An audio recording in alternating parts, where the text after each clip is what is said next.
एक medical case जो दिखाता है कैसे खामोशी भी जानलेवा हो सकती है।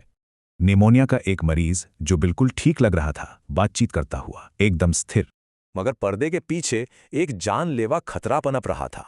ये कहानी है 62 साल के एक ऐसे मरीज की जिसकी हालत एक बड़े संकट में बदलने वाली थी।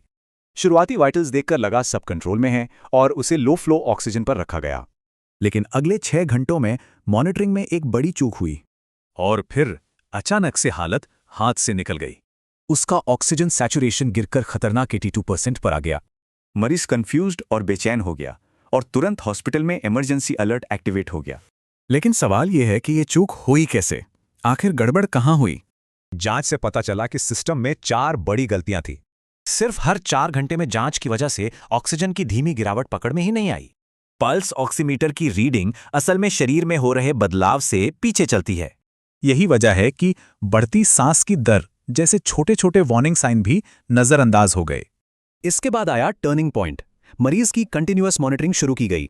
कंटिन्यूअस डेटा से ऑक्सीजन के उतार चढ़ाव साफ दिखें और उसकी जान बचाई जा सकी। ये केस मरीजों की देखभाल के तरीकों में एक बहुत बड़े बदलाव की तरफ इशारा करता है। कैप्नोग्राफी जैसे टूल सिर्फ ऑक्सीजन ही नहीं, वेंटिलेशन भी मापते हैं, जिससे खतरा जल्दी पकड़ में आता है। एक जरूरी बात, हाइपोक्सिया हमेशा शोर नहीं मचाता। कभी कभी ये बस फुसफुसाता है। इसीलिए मरीज नॉर्मल दिखे तो भी भरोसा ना करें। असल भरोसा ट्रेंड पर करें।